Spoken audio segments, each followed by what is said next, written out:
The metallic taste of blood lingered thick on my tongue, sharp and vivid, piercing through the thick, foggy dullness that had shrouded my mind for 15 years. For as long as I could remember, I had lived in a soft, blurry world. A world where everyone spoke gently to me, where Wesley Carter was my entire safe harbor, my only truth, my whole universe. I was 7 years old when I broke my skull for him. A speeding car, screeching tires, wet summer asphalt, and I'd thrown my small body forward without hesitation, shoving my childhood sweetheart Wesley out of the lethal path of the vehicle. He'd stumbled away, unscathed, while the full brutal impact had crushed my skull, fractured my cranial nerves, and shattered the sharp, clever, quick-witted little girl I'd always been. When I woke up from my 3-month coma, my intelligence was dulled. My reaction slow, my perception simplistic. I was no longer the prodigy child who'd outperformed every kid in the neighborhood. I was just simple, soft, gullible, easy to fool, easy to control. And Wesley had stayed. While other kids mocked my slow speech, my silly questions, my childish way of seeing the world, Wesley lingered at my side. He laughed at my nonsensical jokes like they were the funniest things he'd ever heard. He indulged my endless childish role-playing games, patient and warm, never tiring of my company. The whole town praised him for it. The loyal, kind boy who refused to abandon his injured savior. The gentleman who repaid a life-saving kindness with lifelong companionship. I worshipped him for it. I clung to his every word, trusted his every smile, believed every gentle promise he whispered to me under the sunset. On our 22nd birthday, the day we'd sworn childhood eternal partnership, he married me, grand, romantic, perfect. The whole city applauded his devotion. I thought I was the luckiest girl alive, to be loved so fiercely, so faithfully by the boy I'd saved. But the morning after our wedding, the kindness died, and the torture began. Wesley announced he'd developed a severe, incurable sensory aversion disorder, a rare neurological sensitivity that rendered him violently repulsed by human skin contact, bodily scent, and bacterial contamination from others. It only ever applied to me. If I so much as touched a dinner plate with my bare hands, he'd dump the entire home-cooked meal into the trash, starving himself rather than consume anything my skin had brushed. If I used a drinking cup barehanded, the cup was discarded instantly, tossed into the bin like toxic waste. If my arm grazed us in our sleep, he'd jolt awake screaming, sprint to the bathroom, and scrub his skin raw with a coarse sponge until his flesh bloomed bright red and fresh pinpricks of blood welled to the surface. I never understood medical jargon, never questioned the inconsistency of his mysterious illness. All my slow, naive brain could process was that my existence hurt the man who'd sacrificed so much to stay with me. I felt guilty, defective, burdensome. So I punished myself for his comfort. I ordered bulk blue latex gloves by the case that I wore them every waking hour, wore them to sleep, wore them to cook, clean, serve him water and food.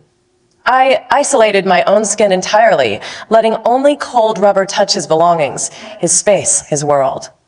I locked myself in a sterile, cold prison of my own making, all to spare him the slightest discomfort.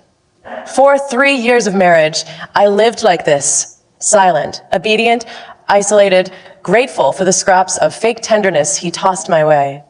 Until today. Until the afternoon, my mother begged me to deliver a homemade lunch to Wesley's high-rise office. Until I stood frozen in that marble lobby, watching the entire lie I'd lived for 15 years shatter into dust. His new assistant, Mallory, young, sleek, and poisonously sweet, had intercepted me first.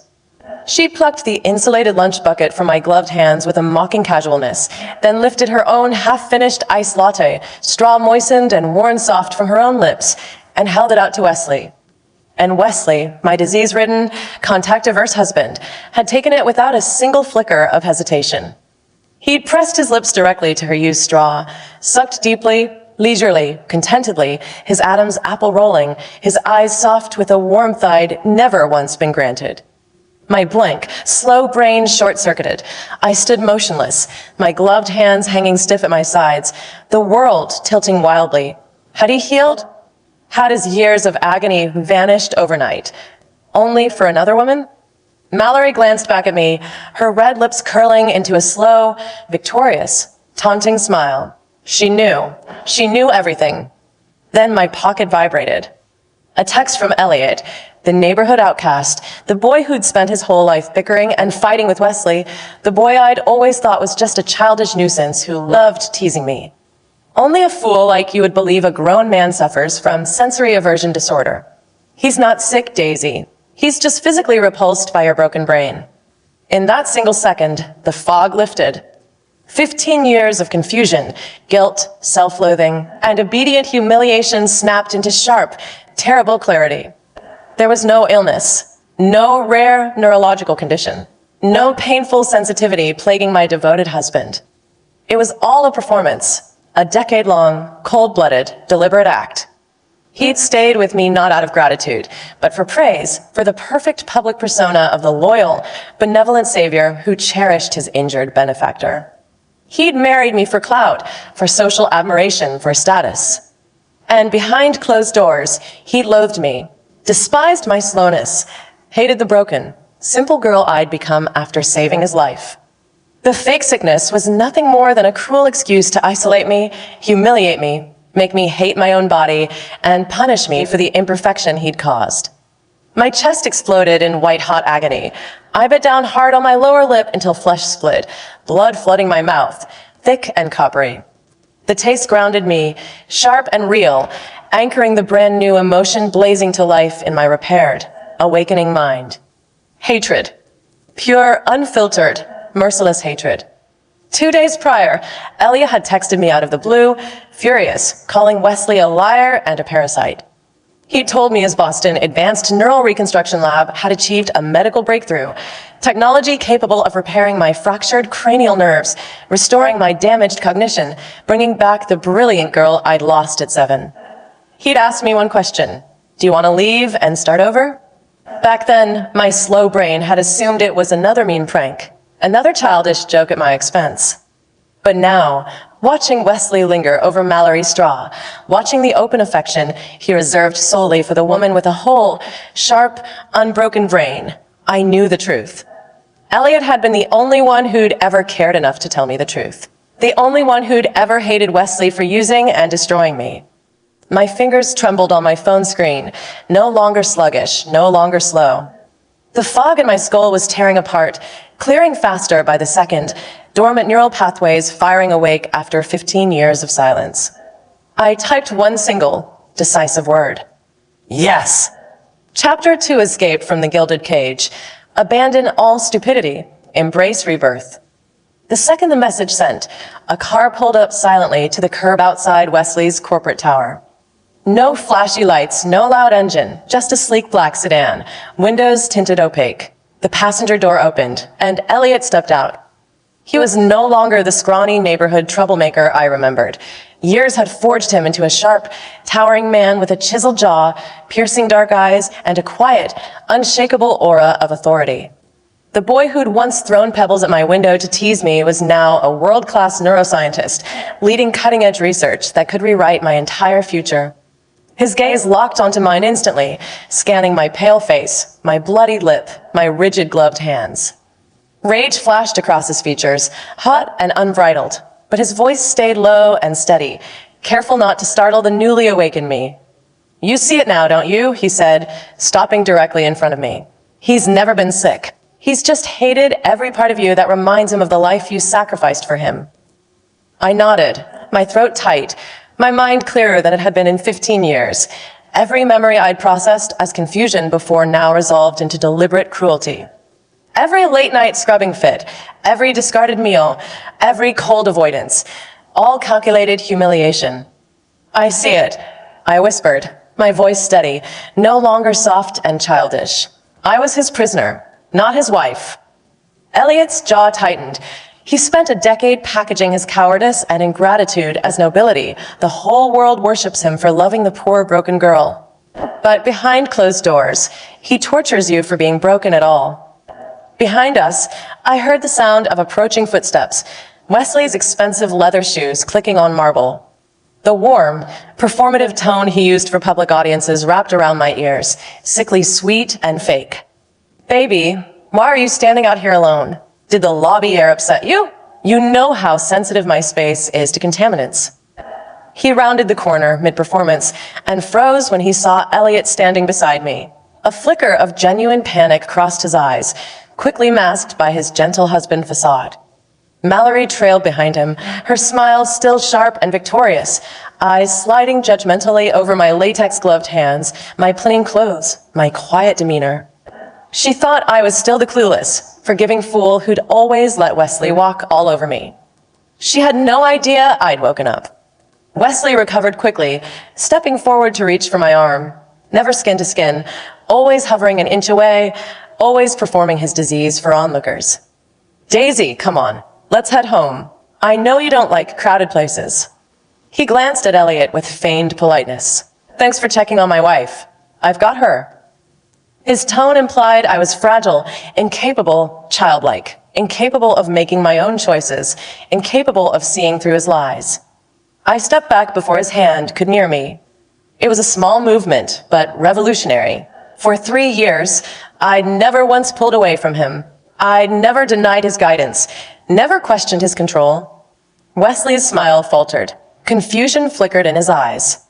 I lifted my gaze, meeting his perfectly, my pupils sharp and clear, no longer dull and foggy. No more childish timidity, no more guilty deference. I'm not going home with you, I said calmly. The words hung in the air, crisp and final. Wesley blinked, stunned. Mallory's triumphant smile dropped clean off her face. Baby, you're confused, Wesley rushed to soothe, his voice lowering into the gentle, patronizing tone he used to manipulate me. You're overstimulated. The crowd upset you. Let's go home. Take your gloves off, rest. I'm not confused. I cut him off flatly, my tone unwavering. I'm finally awake. I turned my back on him entirely, on his perfect face, his fake concern, his decade of lies and cruelty. I turned my back on the latex gloves, the self-isolation, the endless guilt I'd carried for no reason. Elliot held the car door open for me, his gaze protective and steady. I slid into the passenger seat without a single glance backward. The door clicked shut, sealing Wesley's shocked, confused face outside. The tinted glass became a barrier between me and my entire miserable past. As the car pulled away, I saw Wesley's mask shatter completely. He stared after the vehicle, his gentle expression vanishing into raw, ugly panic. He wasn't worried about me. He was worried about losing his perfect persona. Worried his obedient, broken, grateful wife had finally slipped out of his control. Mallory reached for his arm, murmuring consolations, but he shook her off violently, his entire body rigid with rage and fear. I watched their figures shrink into the distance, and I felt nothing. No sadness, no regret, no lingering affection. 15 years of misplaced devotion died in that lobby. Now, there was only revenge. Chapter 3, Neural Rebirth. The Return of the Prodigy. Full IQ restoration. Elliot's private jet carried us overnight to Boston, cutting through the dark sky, carrying me away from the city that had turned my sacrifice into a joke. During the flight, Elliot laid out everything I'd never been allowed to know, every truth Wesley had buried, every lie he'd woven, every cruel motive he'd hidden behind his gentleman mask. Wesley's sensory disorder is a textbook fake psychological manifestation, Elliot explained, spreading out medical research documents on the cabin table. Real sensory aversion disorder triggers for all human contact, not exclusively one person. Real sufferers can't function in public, can't drink from shared spaces, can't touch colleagues. Wesley only reacts violently to you. It's not illness, it's targeted abuse. He pulled up years of archived evidence. Old forum posts where Wesley had researched fake phobia symptoms to control a partner. Deleted social media comments where he'd mocked my childish simplicity to friends. Private chat logs where he'd bragged about his perfect loyal husband image, boosting his corporate promotions. He married you for clout, Elliot said bluntly. Your life-saving sacrifice made him untouchable in this city. No one could question him. No one could criticize him. He was the poor, grateful boy who never abandoned his injured savior. That reputation got him promotions, investors, social status. You were his stepping stool, his greatest marketing tool. My chest tightened, but the pain was no longer helpless grief. It was cold, burning resolve. And your treatment? I asked quietly. Elliot's eyes softened. My lab's neural reconstruction therapy targets cranial nerve damage from blunt force trauma. Your case is textbook reparable. Your brain wasn't destroyed, it was suppressed. 15 years of dormant neural pathways can be reignited. You'll get your intelligence back, Daisy, all of it. When we landed in Boston, I stepped into a state-of-the-art neuroscience laboratory, bright, sterile, and staffed by world-leading researchers. Advanced imaging scans confirmed what Elliot had promised. My cognitive impairment was the result of compressed, damaged neural fibers, not permanent brain death. My brilliant childhood mind was simply locked away, waiting to be reawakened. The therapy began immediately. It was a painless, targeted neural stimulation process designed to repair fractured nerve connections, restore cognitive processing speed, and erase the dulled, slowed perception that had defined my entire adulthood. Within the first 12 hours, changes were undeniable. My thinking cleared completely. Fog that had lingered for 15 years dissolved entirely. I could process complex information instantly, recall minute details from childhood with photographic precision, analyze logic and motive with sharp, unclouded clarity.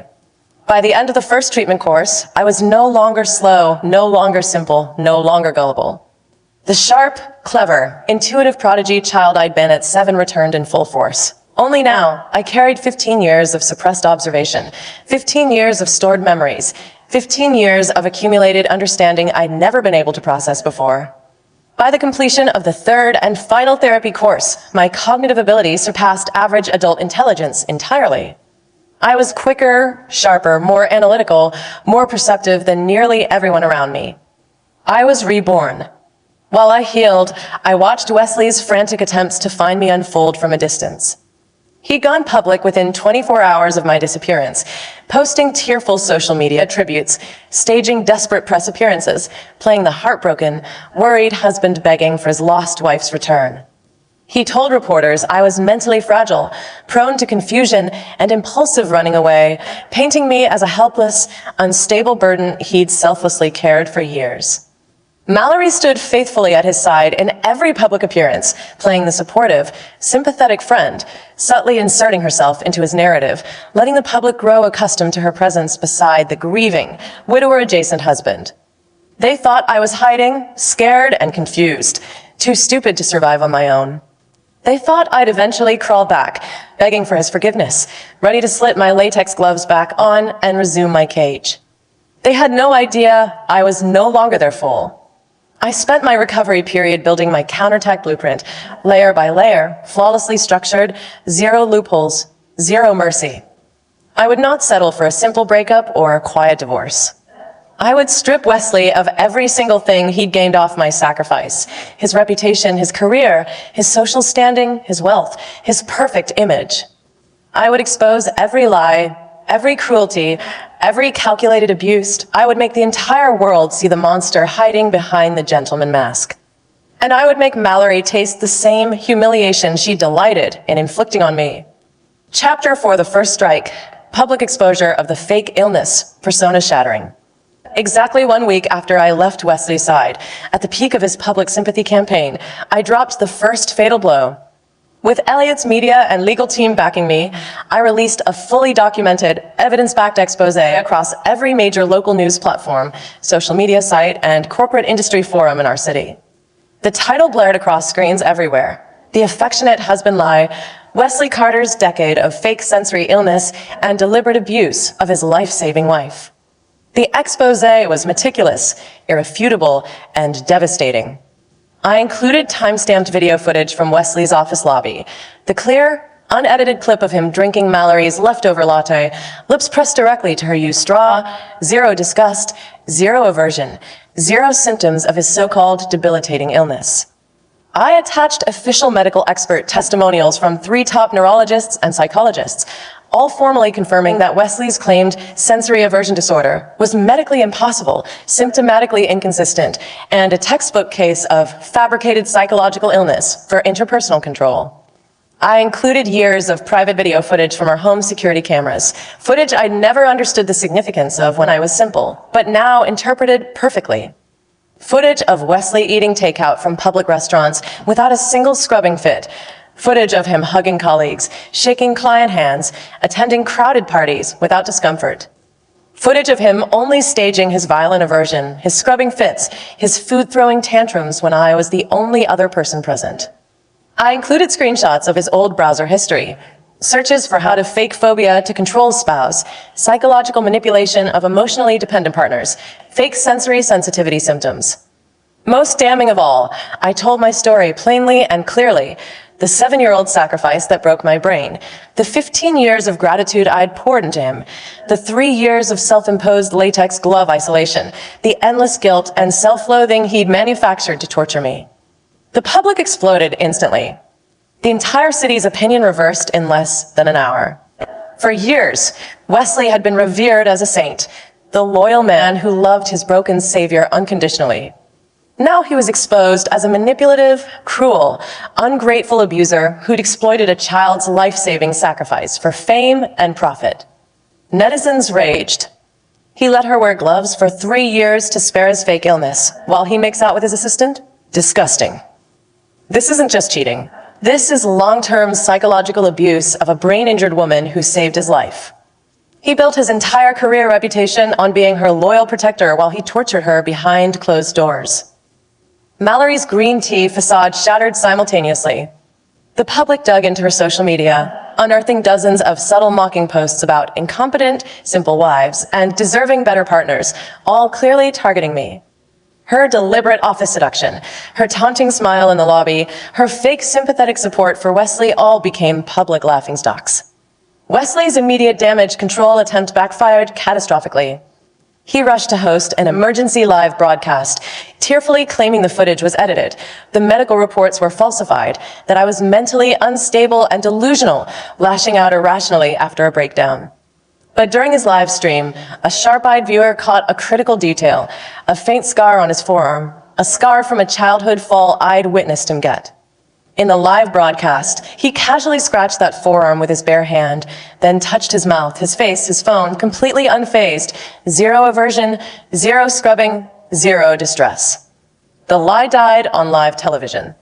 The audience watched him break his own fake illness rules in real time, and every last shred of public trust evaporated. Wesley's perfect gentleman persona collapsed completely, irreparably, in front of millions of viewers. Chapter 5, Second Strike. Career annihilation, complete social death. If public humiliation was the first blow, total career destruction was the killing stroke. While the public opinion storm raged, Elliott's legal and corporate intelligence team released the second batch of exclusive evidence that completely erased Wesley's professional credibility and destroyed his career foundation. For years, Wesley had been hailed as a rising corporate star, a brilliant project manager with a flawless track record of innovation and success. But every major professional achievement he'd ever claimed was stolen, plagiarized, or fraudulently inflated. We released full proof. His university thesis was plagiarized from a deceased student's unpublished manuscript. His core corporate project proposals were copied verbatim from subordinate intern work he'd stolen and taken credit for. His client success stories were fabricated, his performance metrics falsified, his industry awards obtained through reputation-based fraud rather than actual results. Worse, we exposed that his entire corporate rise was funded by leveraging my personal reputation and life-saving story. Investors had trusted him solely because of his selfless, loyal husband persona. Corporate partners had favored him because his public image was untouchably noble. Every promotion, every investment, every opportunity he'd received was built entirely on the back of my broken brain and my sacrificed childhood. The second the fraud evidence went public, his company's board of directors held an emergency overnight meeting. By dawn, Wesley was formally terminated for gross ethical misconduct, academic fraud, corporate dishonesty, and severe damage to company reputation. His name was permanently blacklisted from the entire regional corporate industry, banning him from all professional management positions indefinitely. All his corporate partners issued immediate termination notices, cutting all business ties, withdrawing all investment capital, and launching internal audits to recover fraudulent project funds. His years of hard-built career, his elite social status, his industry reputation, all vanished in a single night. He went from a promising high-level corporate executive to a disgraced, unemployable fraud overnight. Mallory suffered equally brutal ruin. Her company immediately fired her for workplace immorality, professional sabotage, and collusion with a fraudulent executive. Her resume was permanently stained, her industry access fully blocked. Every corporate HR department in the city added her to a blacklist, ensuring she would never secure a white-collar position again. The pair who'd once looked down on me with arrogant contempt now faced complete social annihilation. They could no longer appear in public without being recognized, mocked, and shamed. Their friends abandoned them, their acquaintances cut ties, their social circles erased them entirely. Wesley's once busy social media was flooded with endless condemnation. Every post was ratioed, every old photo commented on with reminders of his cruelty and fraud. He became the city's most hated man. Chapter 6, Third Strike. Legal liquidation, full asset recovery. Reputational and career destruction was still not enough to settle the score for 15 years of abuse and humiliation. I launched the third, most ruthless stage of my revenge, full legal liquidation and asset stripping. During my years of cognitive impairment, Wesley had legally and financially exploited me completely. He'd obtained full legal guardianship power over my assets under the pretense of my mental incompetence. He'd taken full control of my parents' entire inheritance, my family real estate, my personal savings, and all compensation funds from my childhood accident injury. For 3 years, he'd lived luxuriously off my wealth, buying his fancy cars, high-rise apartment, designer clothes, and elite social status entirely with my money, while forcing me to live in sterile, isolated humiliation, confined to latex gloves and self-imposed segregation. With my restored intelligence and a top-tier legal team, I filed a comprehensive civil lawsuit against Wesley Carter for long-term financial exploitation, marital emotional abuse, illegal asset occupation, and fraudulent guardianship misuse. The evidence was ironclad, undeniable, and overwhelming. We produced bank records proving Wesley's exclusive use of my inheritance funds for personal luxury spending. We submitted legal documents proving he'd falsified medical evaluations to obtain guardianship control over my assets. We presented years of witness statements, security footage, and digital records documenting his targeted marital abuse and deliberate mental suppression. The court ruled in my favor within record time. The judge formally revoked Wesley's guardianship status, declared all his financial exploitation illegal, and ordered him to return every single asset he'd stolen from me in full. All real estate, vehicles, savings, investment funds, and luxury property purchased with my inheritance was immediately seized and returned to my legal ownership. Additionally, the court ordered Wesley to pay substantial compensatory damages for years of emotional abuse, mental distress, and financial exploitation, draining every last penny of his personal savings and residual wealth. Overnight, Wesley went from a wealthy elite corporate executive to a completely bankrupt, penniless, unemployed social pariah. He lost his career, his reputation, his social status, his wealth, his home, and every privilege he'd ever enjoyed. Mallory, desperate to salvage her own ruined life, immediately turned on Wesley entirely, releasing all their private chat logs, secret meeting records, and audio recordings of Wesley mocking my stupidity, plotting to control my assets, and boasting about his perfect fake illness act. Her betrayal was the final nail in Wesley's coffin. The public learned every grotesque detail of his deliberate cruelty, every word he'd spoken to mock my broken brain, every plan he'd made to exploit my sacrifice for his own gain. There was not a single person left in the world willing to defend him. Chapter 7, Final Showdown. Face-to-face crushing. Zero mercy for regret. 2 weeks after the court ruling, Wesley begged repeatedly for a face-to-face meeting with me, sending dozens of desperate messages, pleading for forgiveness, begging for a chance to explain. He'd lost everything. He was homeless, unemployed, penniless, socially dead, abandoned by everyone. The only thing he had left was the faint, foolish hope that I might still be the soft, forgiving, simple girl he'd manipulated for years. I agreed to meet him once, in a quiet, neutral cafe, purely to deliver the final crushing blow in person. When he walked into the cafe, he was unrecognizable from the polished, elegant gentleman I'd known. His hair was unkempt, his clothes rumpled, his face gaunt and haggard, his eyes bloodshot and desperate. He rushed toward me the second he saw me, reaching out in a rare attempt at actual skin contact, eyes filled with frantic regret. Daisy, please, please forgive me that I was wrong, that I was young and arrogant and stupid, that I didn't realize how cruel I was. I was scared of your sacrifice, scared of living in your shadow, scared of never being good enough for the girl who saved my life. His voice cracked, desperate and pleading, performing regret the same way he'd performed illness and tenderness for years. I sat perfectly calm, my gaze cold, sharp, and unyielding, no longer the child who'd melt at his fake remorse. I lifted my hands to the table, and for the first time in 3 years, I had no latex gloves covering my skin. My bare fingers rested openly on the tabletop, free, warm, human. Wesley's eyes locked on my bare hands, and a shudder ripped through him, not fake aversion, but genuine terror and regret. "You're healed," he whispered in horror. "Your mind's back. You're whole again." "I've always been whole," I replied steadily. "You're the one who spent 15 years pretending I was broken to make yourself feel superior." I leaned forward slightly, my tone calm but devastating, every word a precise strike to his crumbling psyche. "You said you had sensory aversion disorder, but you never hated contamination. You hated me. You hated that I saved your life. You hated that you owed me everything. You hated the guilt your own cowardice forced you to carry. You married me for fame. You abused me for superiority. You isolated me for control.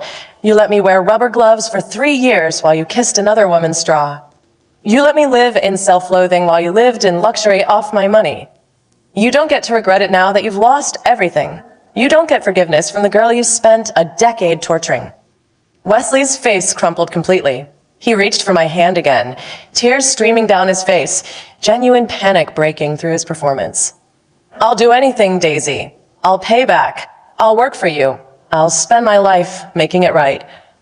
I cut him off coldly. "You already spent your life making it wrong. Every chance you had to be good, you chose cruelty. Every kindness I gave you, you exploited. Every sacrifice I made for you, you turned into a joke." I stood up, pushing my chair back steadily, towering over his collapsed figure. "You spent 3 years making me wear gloves so I wouldn't contaminate you. Now you're the one who's toxic. You're the one no one will touch, no one will accept, no one will tolerate. You spent years making me feel broken and defective. Now you're the one with the ruined life, the empty future, the irredeemable reputation. This is your karma, Wesley. Every bit of it." I turned and walked away without a single backward glance, leaving him sobbing brokenly at the table, collapsed in his own despair and regret. Behind me, he screamed my name, begging for a second chance, begging for redemption. I never looked back. Chapter 8 Epilogue, Nirvana and New Life, absolute cool ending. 6 months later, my life was unrecognizable from the cage I'd escaped.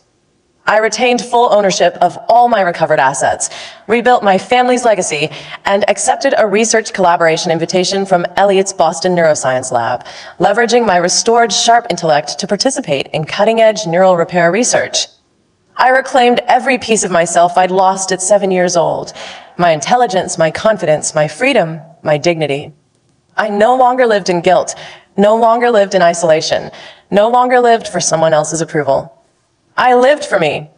Wesley's fate continued to spiral downward without mercy.